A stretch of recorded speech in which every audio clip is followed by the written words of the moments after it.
warkii hore war soo dhaaf waxaan idin hayaa akhbaar cusub oo daba socota akhbaar horey aan u sii daynay oo ku saabsanayd dadka soo galootiga ah oo undocumented-ka ah oo sharciga dalkan aan ku haysan ama sharci sugayaalka ku ah warbixinta hore aan soo daynay waxaa ku saabsanayd in madaxweynaha dalka Mareykanka Donald Trump uu sheegay in dadka beeraha ka shaqeeya dadka ka shaqeeya hoteelada dadka ka shaqeeya maqaayadaha iyo dadka ka shaqeeya warshadaha hilibka in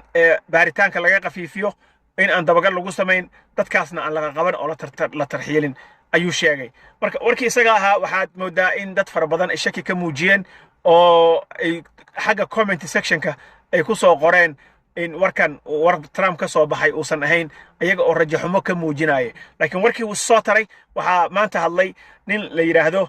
Tatum King oo isagu ah nin xil adag u haya hay'adda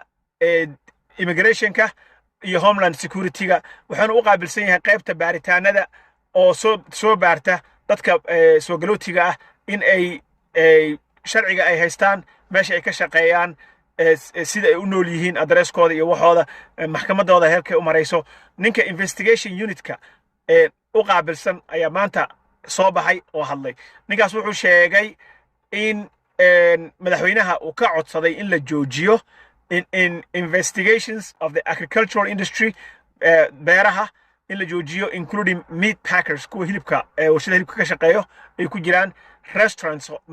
maqaayadaha and hotels iyo hoteeladaba according to the New York Times journalka New York Times ayaa ka soo xigtay ninka odayga ah waxa sidoo kale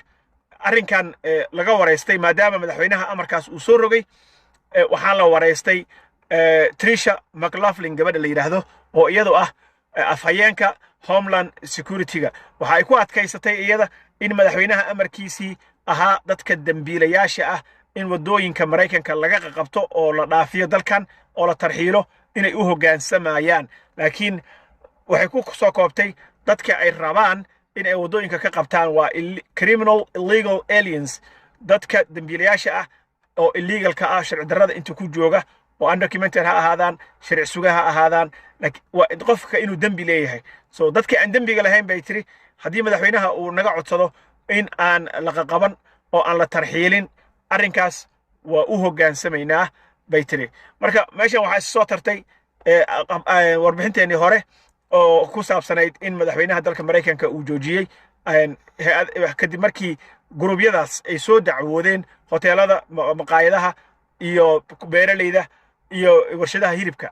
madaxweynaha dalka in uu u hoggaansamay arrinkii isaga ahaa oo isagana uu amar ku siiyey qolyaha ICE iyo qolyahan homeland security inay joojiyaan qabashada dadka cleanka ah oo darbika boodka ah ama undocumented-ka ah oo social security-ga qaatay work permit-ka qaatay warqadda shaqada sida caadiga isaga shaqaysta wax dambiya aan lahayn cashuur bixiyaal ah dadkaas in laga leexdo ayuu sheegay madaxweynaha waxaan ku faraxsanahay inaan uu ku soo daro maqaayadaha hoteelada